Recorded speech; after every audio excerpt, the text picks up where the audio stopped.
Hello everyone, welcome to परीक्षा पीडिया। इस video series में हम डिस्कस कर रहे हैं पीरियोडिक क्लासिफिकेशन ऑफ एलिमेंट्स के बारे में। और पिछली वीडियो में हमने मेंडलीव पीरियोडिक लॉ और टेबल डिस्कस कर लिया था। अगर आपने वो वीडियो नहीं देखी तो मैं आपको सजेस्ट करूंगी कि आप एक बार वो वीडियो देख लें। लिंक मैं नीचे डिस्क्रिप्शन में दे दूंगी।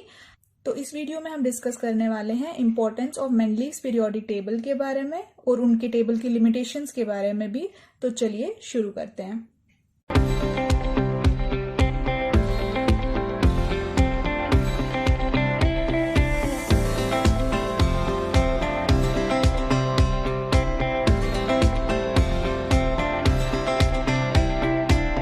Importance of Mendeleev's periodic table. पहला पॉइंट है इसमें systematic study of the elements. Mendeleev जो थे वो पहले साइंटिस्ट थे जिन्होंने उस टाइम पे जितने नोन एलिमेंट्स थे उनको अरेंज किया ग्रुप्स और पीरियड्स में, जिसकी वजह से उनको स्टडी करना इजी हो गया। तो मतलब उन्होंने एक सिस्टमैटिक स्टडी प्रोवाइड की इन एलिमेंट्स की, ये उसका एक एडवांटेज था। सेकेंड है prediction of new elements and their properties. Mendeleev ने क्या किया, उन्होंने अपने टेबल में कुछ ब्लैंक स्पेसेस मतलब गैप्स छोड़ी उन एलिमेंट्स के लिए जो उस टाइम पे नोन नहीं थे। तो ये इसलिए किया क्योंकि उनको पता था कि ये एलिमेंट्स जल्दी ही एग्जिस्टेंस में आएंगे और वो गैप्स को फिल कर दिया जाएगा। तो ये भी उनकी एक एडवांटेज थी टेबल की। थर्ड है position of noble gases. Noble gases जैसे हीलियम, नियॉन, एर्गॉन, ये सभी उस टाइम पे डिस्कवर नहीं हुई थी जब मेंडलीव का पीरियोडिक टेबल आया। स्टिल जब ये गैसेस बाद में डिस्कवर हुई तो उनको एक अलग ग्रुप में रख दिया गया जिसको जीरो ग्रुप का नाम दिया गया। इससे बाकी के पीरियोडिक टेबल में कोई डिस्टर्बेंस नहीं आया। नेक्स्ट है correction of doubtful atomic masses. इसमें क्या था कि जैसे कई सारे एलिमेंट्स जिनके एटॉमिक मासेस डाउटफुल थे, जैसे बेरिलियम को असाइन किया गया था एटॉमिक मास 13.5, तो उस अकॉर्डिंग इसको प्लेस किया जाना था कार्बन और नाइट्रोजन के बीच में। मतलब बेरिलियम का एटॉमिक मास कितना था 13.5, ये उसको असाइन किया जाना था। तो कार्बन जिसका एटॉमिक मास 12 है और नाइट्रोजन जिसका एटॉमिक मास 14 है, इसको उन दोनों के बीच में प्लेस किया जाना चाहिए था, बट उन दोनों के बीच में कोई वैकेंट स्पेस अवेलेबल नहीं थी। On the other hand beryllium की जो प्रॉपर्टीज थी वो सिमिलर थी मैग्नीशियम और कैल्शियम से भी। तो उस अकॉर्डिंग जो बेरिलियम था उसको एटॉमिक मास दे दिया गया 9। ठीक है, तो जब उसको एटॉमिक मास 9 दे दिया गया तो इस अकॉर्डिंग बेरिलियम को उसकी प्रॉपर पोजीशन में रख दिया गया बिटवीन लिथियम जिसका एटॉमिक मास कितना था 7 और बोरॉन जिसका एटॉमिक मास कितना था 11। तो बेरिलियम को इन दोनों के बीच में रख दिया गया। तो इसी तरीके से कई सारे ऐसे एलिमेंट्स थे जिनकी पोजीशन जो थी वो डाउटफुल थी। तो इस पीरियोडिक टेबल में उन एलिमेंट्स को उनकी प्रॉपर प्लेस में जगह मिली। तो ये थी importance of Mendeleev's periodic table. तो अब हम देखते हैं मेंडलीव्स पीरियोडिक टेबल की कुछ लिमिटेशंस के बारे में। सबसे पहली लिमिटेशन क्या है इस टेबल की, enormous position of hydrogen.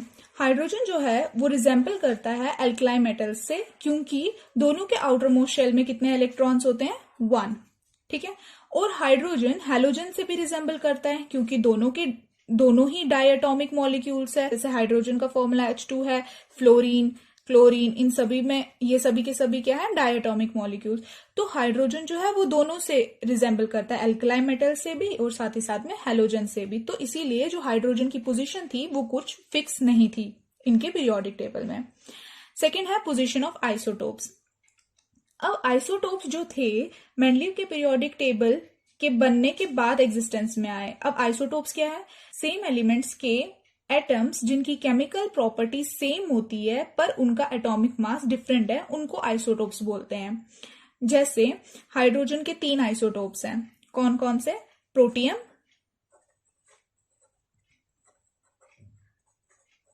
Deuterium और थर्ड कौन सा है, ट्रिटियम। ठीक है, अब ये तीनों जो हैं ये आइसोटोप्स है किसके, हाइड्रोजन के। सेम एलिमेंट के एटम्स जिनकी केमिकल प्रॉपर्टीज सेम है, मतलब इन तीनों की केमिकल प्रॉपर्टीज तो सेम है पर इनके एटॉमिक मासेस डिफरेंट है, इसीलिए इनको आइसोटोप्स बोलते हैं। तो अब क्योंकि मेंडलीव ने अपने पीरियोडिक टेबल में एलिमेंट्स को कैसे अरेंज किया था, on the basis of the increasing atomic masses, तो उस अकॉर्डिंग आइसोटोप्स, जैसे ये देखिए ये तीनों आइसोटोप्स है, इनको डिफरेंट डिफरेंट पोजीशंस पे प्लेस करना चाहिए था। साथ में ही किसी भी एलिमेंट के जो आइसोटोप्स होते हैं उनकी जो केमिकल प्रॉपर्टीज होती है वो सेम होती है, तो उस चीज को देखते हुए इन सभी एलिमेंट्स को, इन सभी आइसोटोप्स को सेम पोजीशन मिलनी चाहिए थी। तो ओवरऑल हमें क्या पता चल रहा है कि आइसोटोप्स की पोजीशन जो थी वो एनॉर्मस थी, मतलब कुछ फिक्स नहीं थी। मतलब अगर हम एक प्रॉपर्टी देखें तो उस अकॉर्डिंग उनको डिफरेंट डिफरेंट पोजीशंस पे प्लेस करना चाहिए था, और अगर दूसरी प्रॉपर्टी देखें तो उस अकॉर्डिंग सेम पोजीशन पे। तो ये उसका लिमिटेशन था। थर्ड पॉइंट है enormous position of some pair of elements. अब इसमें क्या है कि मतलब कई सारे ऐसे एलिमेंट्स थे जिनकी पोजीशन जो थी वो ठीक नहीं थी टेबल में, उनके पीरियोडिक टेबल में। जैसे कोबाल्ट जो था उसका एटॉमिक मास था 58.93, और ऑन द अदर हैंड निकल जो था, ये था कोबाल्ट का एटॉमिक मास, निकल का कितना था 58.71, ठीक है, ये है निकल का। अब इस अकॉर्डिंग जो निकल है उसको पहले प्लेस किया जाना चाहिए था, है ना, निकल को पहले प्लेस किया जाना चाहिए था, क्योंकि इंक्रीजिंग ऑर्डर में उनको अरेंज किया जाता है ना, तो निकल को पहले प्लेस कर दिया जाना चाहिए था कोबाल्ट के। पर इनके पीरियोडिक टेबल में क्या था कि कोबाल्ट जिसका एटॉमिक मास 58.93 है उसको निकल से पहले ही प्लेस किया गया था, तो ये भी एक लिमिटेशन थी उनके मॉडल की। नेक्स्ट क्या है, different groups for the similar elements. इस टेबल में सिमिलर प्रॉपर्टीज वाले जितने भी एलिमेंट्स थे उनको भी डिफरेंट डिफरेंट ग्रुप्स में प्लेस किया गया था। जैसे कॉपर और मरकरी, कॉपर और मरकरी जो है वो दोनों की सिमिलर प्रॉपर्टीज है, पर दोनों को ही अलग अलग प्लेस किया गया था, तो ये भी एक लिमिटेशन है। नेक्स्ट है uncertainty in prediction of new elements. तो इसमें क्या है, मेंडलीव का जो पीरियोडिक टेबल में एलिमेंट्स को अरेंज किया गया था उनके एटॉमिक मासेस के इंक्रीजिंग ऑर्डर में, पर एटॉमिक मासेस जो हैं वो तो रेगुलर मैनर में इंक्रीज नहीं होते from one element to another one.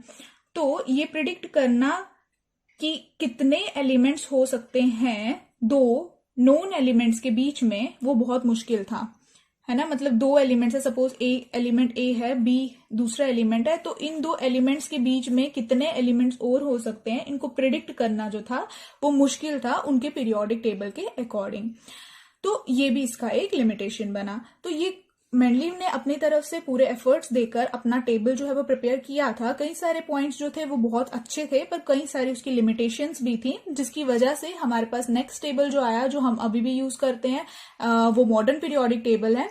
उसके बारे में हम नेक्स्ट वीडियो में पढ़ेंगे। तो आई होप आपको आज का लेक्चर अच्छे से समझ आया होगा।